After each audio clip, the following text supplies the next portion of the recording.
Hello, my name is Fisher Derderian, and I'm the Executive Director of the Roger Scruton Legacy Foundation. I'm so pleased that you all could join us today, and honored to welcome you to Remembering Roger Scruton, our online memorial event marking the one-year anniversary of Sir Roger's passing. Although today is a solemn day, it's also a day of celebration and a celebration of a life well lived. I think in all of the messages that I've received, in the many emails and articles and posts that I've read, there's a unifying sense of gratitude. Gratitude for who Roger was, for what he did, for his many writings, and for the legacy that he left behind for all of us.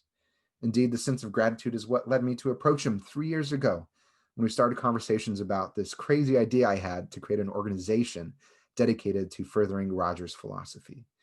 We agreed there needed to be a center of an international network of people who were pursuing the Scrutonian philosophical vision, who wanted to seek beauty in their lives, to love their homes and each other well, and to continue and care for the traditions that they've received for those to come.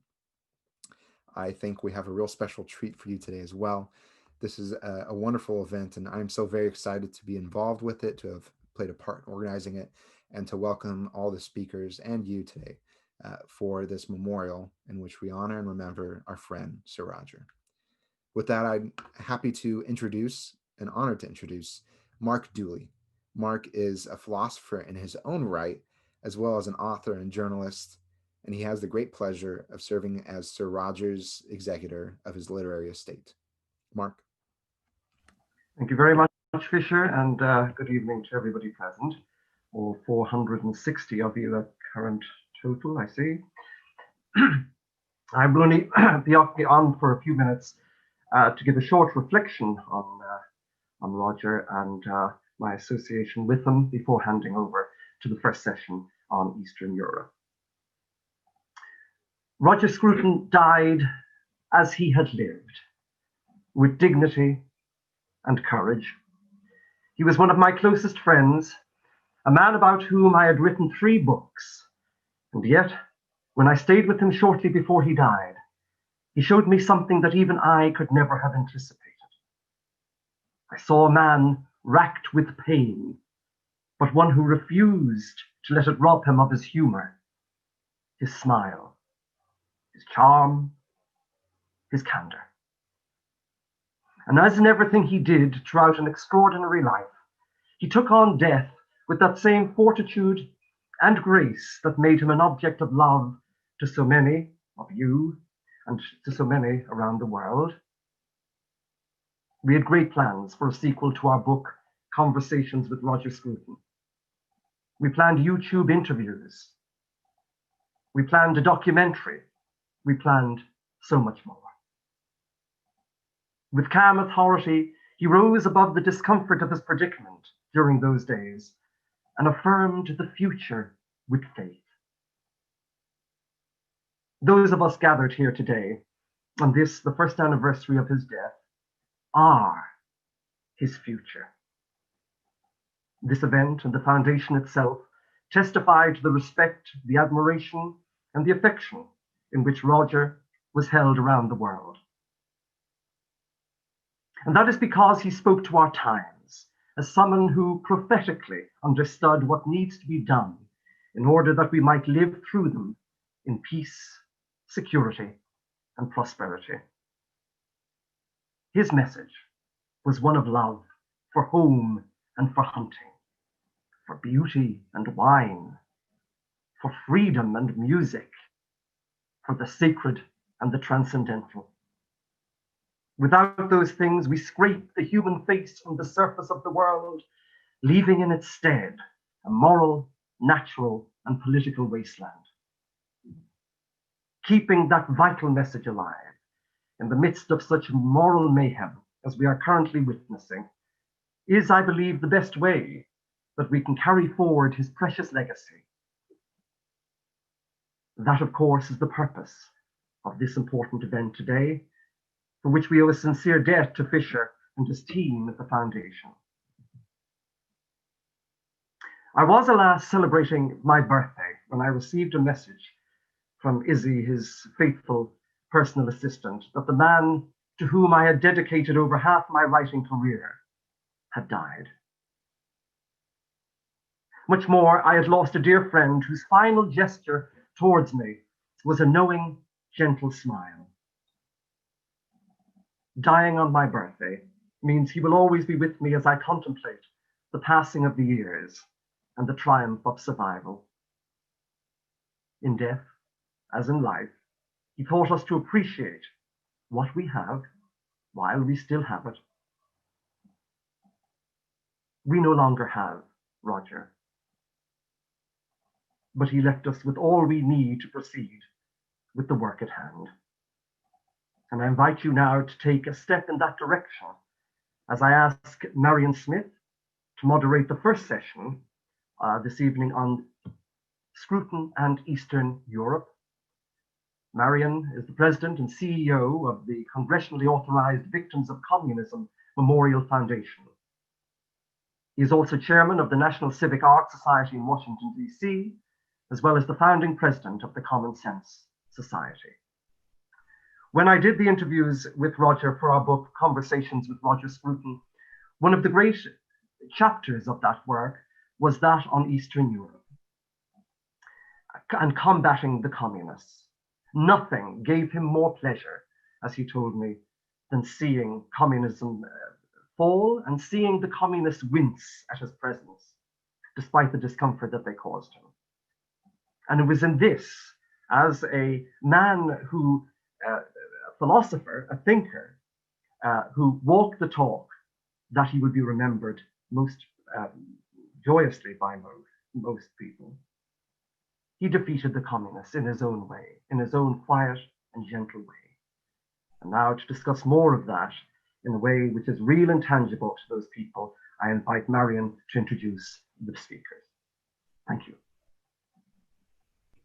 Well, thank you, Mark, for that introduction and for reminding us all of what we've lost with Roger's passing. Thank you, Fisher, for organizing these events today online, and thank you especially to Sophie for fostering this work of the Roger Scruton Legacy Foundation. It's an honor and a privilege to be a part of these events today. Roger was a very dear friend to me and to my wife. And my wife was born behind the Iron Curtain, raised most of her life in Hungary. We met in New York, and then I found myself living in Hungary and traveling, working throughout Central and Eastern Europe. And that's where I first met Roger. And he was, if you will, on a second tour of duty some 12, 13 years ago. He was rebuilding, in his mind, civil society. Which he so often said was the second great casualty of communist rule in the region, the first being the destruction of individual lives. And at the same time, we know that Roger affected my wife's parents' generation in Central and Eastern Europe through his work with Jessica and Barbara and others, and we'll hear from them in just a moment. But you know, when my wife Anna and I are missing Roger, we can find solace in picking up one of the dozens and dozens of books that he wrote, and some of them novels. And if you haven't read those, I encourage you to. And there will be other panels today celebrating his prolific scholarship and his brilliance in philosophy and aesthetics. But this panel is focused on a different and perhaps lesser known aspect of Roger's biography. And it is an aspect, of course, that in the 1980s, he helped to establish underground academic networks in Soviet-controlled Central and Eastern Europe. And in 1985, he was detained and placed on the index of undesirable persons by the Czech secret police. He was, of course, later awarded the Czech Republic's Medal of Merit by President Václav Havel in 1998. To share their own experiences of this important work behind the Iron Curtain, we have today Jessica Douglas-Home, who is the chairman of the Mihai Eminescu Trust, a foundation to preserve Europe's unique cultural heritage of medieval villages and land in Saxon Transylvania. It was formed during Ceausescu's dictatorship in Romania. The trust has helped persecuted dissident academics by smuggling forbidden books and journals and formed the English-speaking wing of an international movement to save Saxon villages from communist destruction. She's also the author of several books. We also have Barbara Day, who was a writer, translator, and teacher in Prague. She studied theater in Manchester and Prague and worked in the theater and in drama in education in Great Britain in 1985 while writing her PhD dissertation on Czech theater in the 1960s. Barbara organized the Bristol Czech Fest and began to publish articles on Czech culture in the British press. From 1985, she worked for the British Jan Hus Educational Foundation, organizing lectures to speak to the Czechoslovak Underground University. In the 1990s, Barbara began writing and teaching foreign students in Prague. Her published works include Czech plays, Velvet Philosophers, and Trial by Theater, reports on Czech drama. So what we'll do is we'll hear first from Jessica and then from Barbara, and then we'll have a discussion about this aspect of Roger's legacy, which continues to shape the region today. Jessica, I believe you just need to unmute yourself. Jessica, go ahead. Rather than speak in the abstract about Eastern Europe, I want to mention today details the practical side of how Roger operated there, and to give a short glimpse on the exceptional way he organized the structure of what became known as the Underground University. Or in its wider sense of the word, how he helped first in Czechoslovakia reinstate the utterly destroyed education system after 40 years of communism. The Jan Hus Educational Foundation was founded by Roger, the philosopher Cathy Wilkes at St. Hilda's, and 3 more Oxford philosophers. By the time I joined in 1983, Roger was leading the meetings and had established a fully operating charitable foundation, and funds were raised discreetly. He also enlisted a prominent group of 20 patrons, such as Harold Pinter, Stoppard, Yehudi Menuhin, Iris Murdoch, and so on. And they were all generous in their grants, who believed in the importance of the work ahead. And that's how we actually could operate with the money that they would give us. It was hard work, and of course all the trustees had day jobs. Roger's capacity to work harder than anyone else I've ever met was extraordinary. Besides teaching philosophy at London University, having a weekly column on the Times, and several serious books on the go, Roger was recruiting academics from Cambridge and top scholars in other universities, later from France, Germany, and America, to conduct seminars in Prague, and to smuggle in prescribed banned books so that they could keep abreast of the civilization they'd once shared. Every 2 months, there would be a trustees meeting in Roger's London flat, where he'd shared an incredibly strict agenda. First, we analysed the latest report each visitor had handed in on their return. Then we chose the next lecturer and arranged a date to brief him. And finally, we decided on new requests for stipends and to assess the essays that had been brought back. If suitable, the text would be given to the Times under a pseudonym. My husband was the Times editor, and he and Roger would turn it into an article and edit out words that might be traced to the source. Besides the British lecturers, we also had to recruit students to take coded messages into Prague to ensure the Czech philosophers knew the date the next visitor would appear. The Prague postal office would check foreign addresses, and too often our coded letters would fail to arrive. I'd been invited to be a trustee after requests from Prague to expand philosophy seminars into the humanities. And on my first visit, I was taken by Roger to meet 5 philosophers to get the hang of life behind the Iron Curtain. Paradoxically, it had been Roger, not me, who'd been searched at the border. He'd travelled in on the train from Vienna, and all his books were removed by the Czech border guards.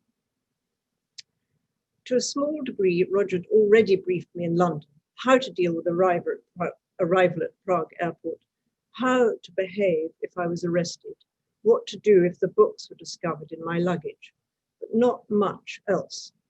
And to this day, the impact of the teachers, philosophers, historians, and priests we met remained deeply embedded in my mind. We visited them in their private apartments, rooms infested with bugging equipment in every wall, under every floorboard, and within every light, with no safe place to talk. Often we would communicate with pencil and paper, or we would meet them in the bowels of the earth, where they stoked boilers every 4 hours, free from any interference. Their small room, close beside the boilers, had held a shelf full of books, a small table to sit at, to study, to read, to think deep into the night.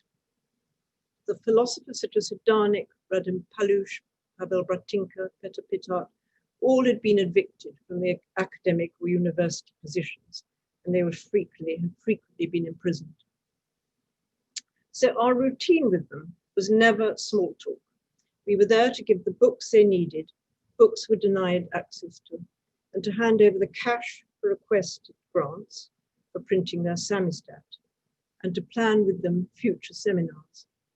Finally, we would take their precious articles to smuggle back in the aeroplane for possible publication. Over the 5 days, I was given a subtle tutorial on how to ensure I would not compromise the dissidents. Our final meeting was in the philosopher Rudolf Kutscher's apartment in the heart of Prague, where Roger was to give his lecture on Edmund Burke. To me, it was a stunning performance. Step by step, he led us through Burke's attack on the French Revolution, and he dissected the nature, the motivations, and the social preconditions of revolution.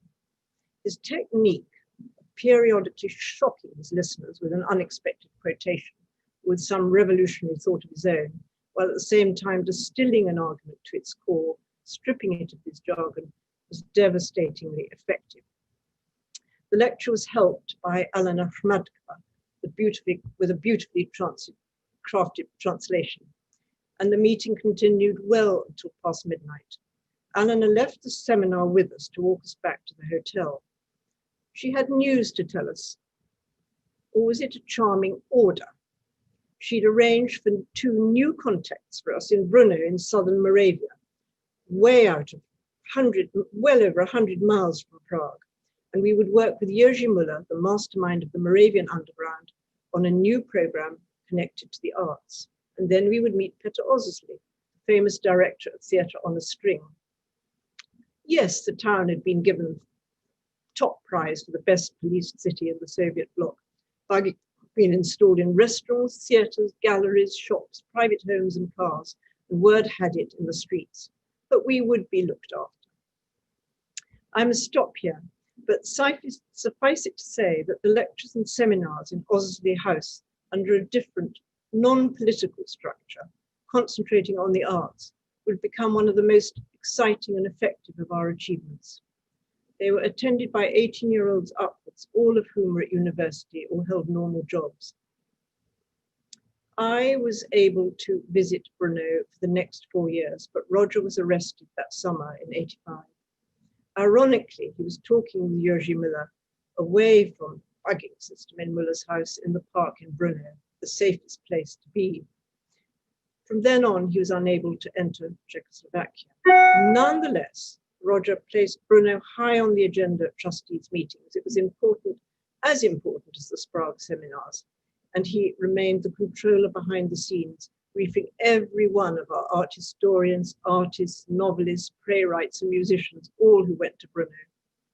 In Barbara's book, Barbara Day's book, she records 62 Brno lectures in all between 1985 and '89. End.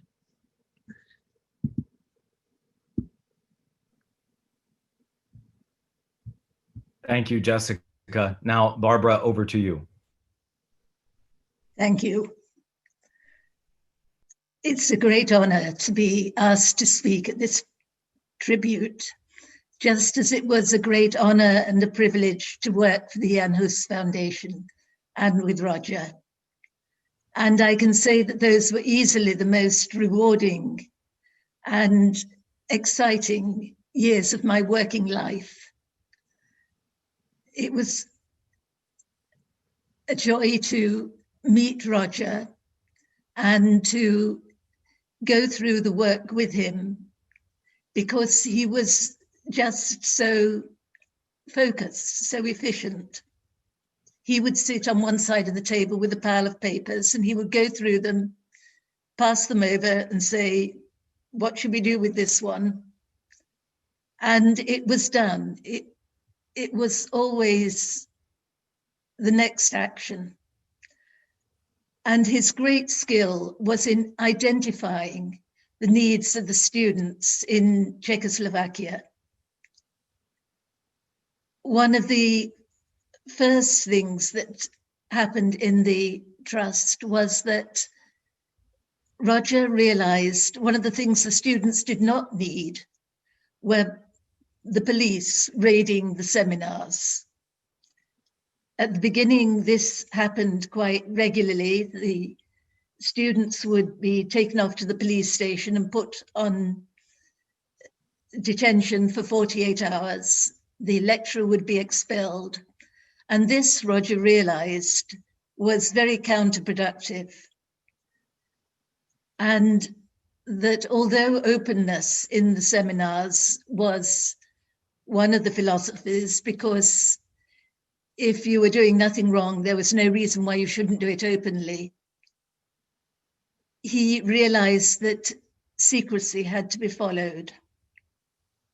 And we became much more cautious and more careful. Secondly, he realized that the seminars, which at that time were just for a few students, mainly belonging to the dissident families, and mainly in Prague, that there must be students all over the country who could take part in these, who would share in them. And he set up a program to expand as far as possible.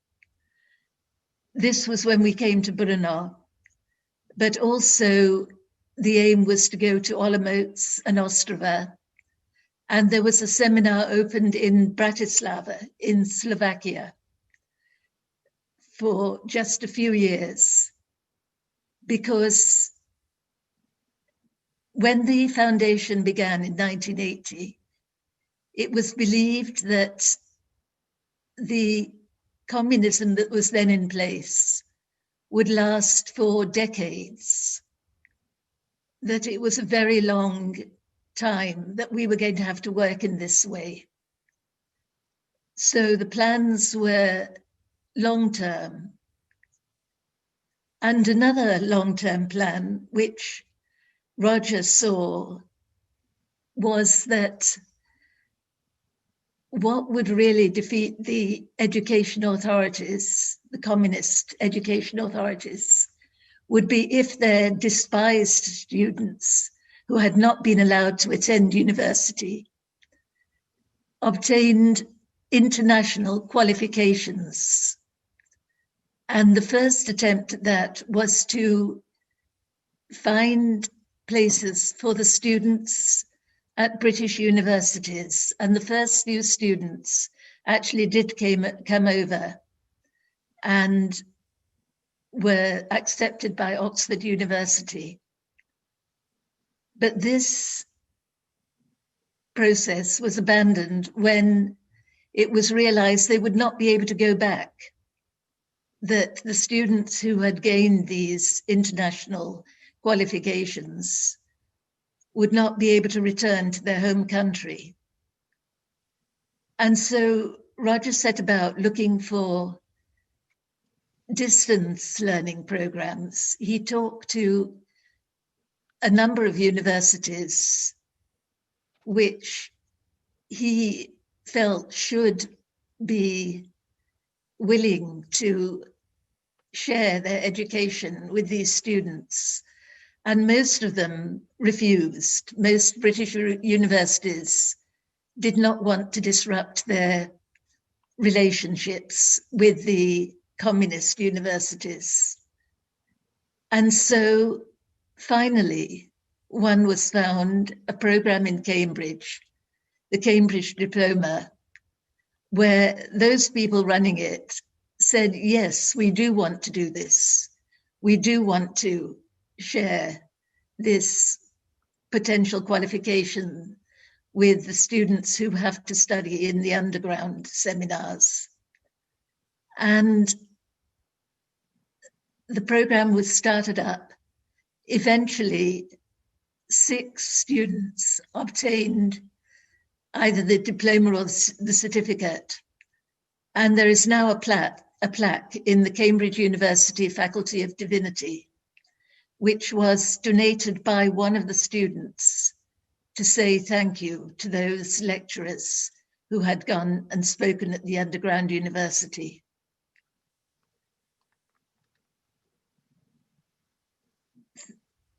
Fourthly, literature. Roger knew what books should be going in. And I should say that he did not think it should only be the right-wing books, but he saw that it was necessary for the students to have the latest literature that was being published in the West.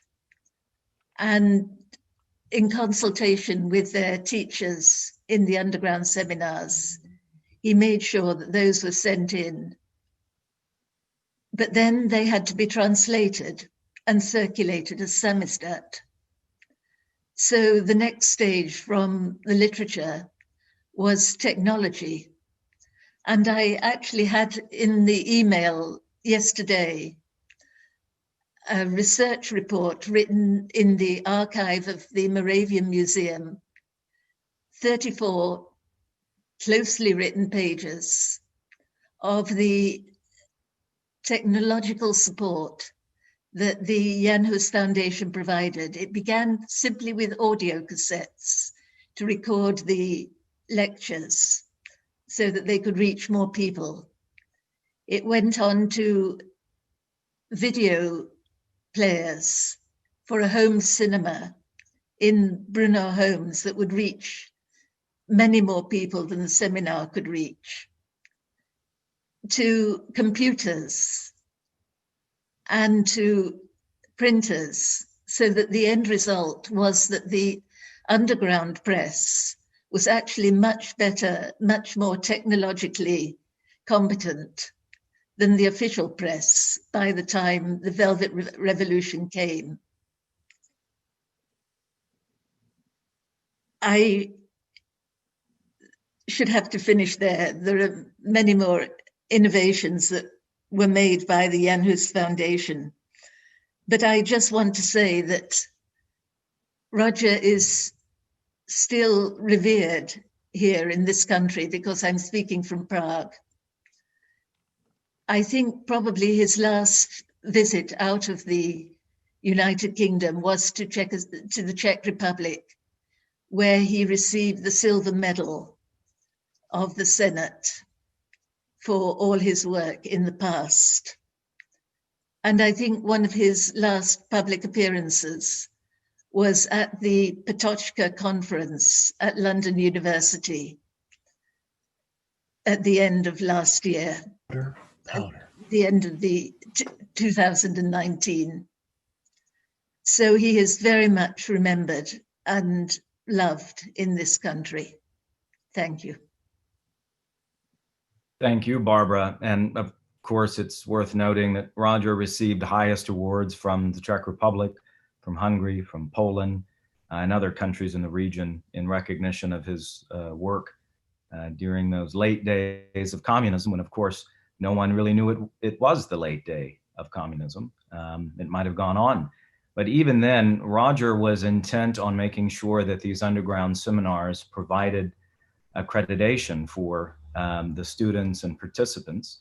And that went along, I think, with his generosity. Anyone who knows him knows how generous he was, how much he thought of others and their well-being and their intellectual advancement. He mentored so many people, and yet he could be very intellectually exacting. Barbara, in something that you have written, you said that British lecturers were moved mainly because they had never seen students. So the lecturers who would have gone into Central Eastern Europe to teach at these underground seminars. You said that they were so moved because they had never seen students with such an hunger for knowledge and so excited and eager to learn. And the big question was for them, how should we actually live? How should we behave? It's a pretty good opening question for a philosophy seminar.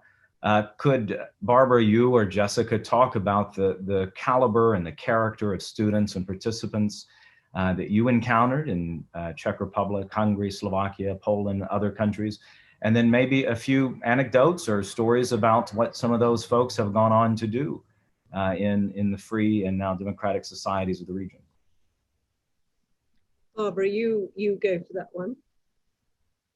Yes. Well, Jessica mentioned the Brno Seminar, which was the first seminar which was actually created for the Jan Hus Foundation for the foreign visitors.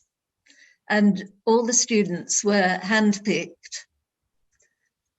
The youngest one, Peter Fiala, has gone on to, in the last period, post-Velvet Revolution, he created a political science department at the Maastricht University in Brno. He later became the rector of the Maastricht University, and he is now the head of one of the leading opposition political parties in the country, the ODS. So he was a student, I think, at the age of about 17 or 18 in the Brno Seminar. And Marianne, you mentioned earlier about how there was no idea that communism would fall. And what was so amazing was when it finally did. And we've never believed it would, but all the people we were working with, philosophers, saw cracks. Most of them saw cracks in the system, that it was going to, we simply didn't believe them.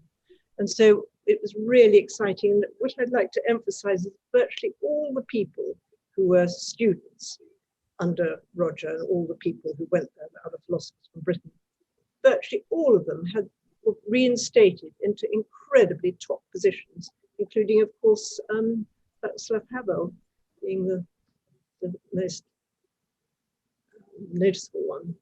And it was very exciting that all that they had learnt with the British philosophers, and American, and the ones in other countries, they were reinstated back to where they should be, with having kept abreast of everything that was happening in their subject as well.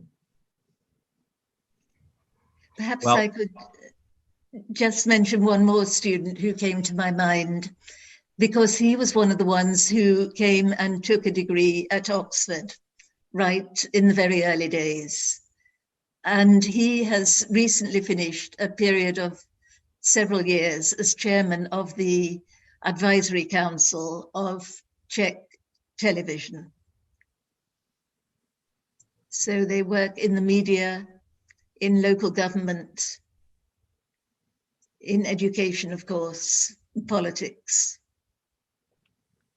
And Barbara, I think I remember another story about, of course, how you wouldn't, when you were back in Prague to do some of your research for Czech theater, you made a point of not visiting some of your friends in the underground seminars for fear of, causing them problems with the authorities. And yet you accidentally ended up at another underground seminar, which of course points to the reality that there was many of these initiatives sponsored by different countries operating, as a parallel polis behind the Iron Curtain. And yet for all of those who engaged in that activity from the West, they not only had to exercise, I think, some form of intellectual courage against their colleagues who were, as you mentioned earlier, I think, Jessica, friendly with the Marxist universities behind the Iron Curtain, but they also had to display a certain degree of physical courage. I remember the story that Roger told me about smuggling in. I guess he would have landed in Vienna and come in through bus across the border, but he was smuggling in his luggage printers, well, a printer and printer cartridges. And of course, the authorities opened the boot and chose one at random, which was just adjacent to his, sitting next to his, to search it. And then, of course, that was before he was eventually arrested. So also to you, Barbara, and to Jessica, and all those who participated in that, it's true that many of those individuals who participated have gone on from many of those underground universities and samizdat activities to be the academic, journalistic, political leaders of the countries of Central and Eastern Europe. And certainly Roger was a general among those little platoons doing that important work. We are going to have to close this particular panel to move on and give way to the other wonderful panels and speakers who are joining us. But Jessica, Barbara, just want to give you an opportunity to say any last word.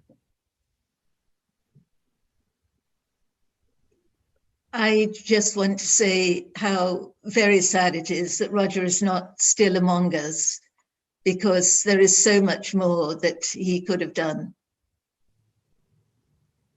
Yes, and thank you for holding this seminar in his honor. Well, thank you, Jessica. Thank you, Barbara. And Fisher, over to you.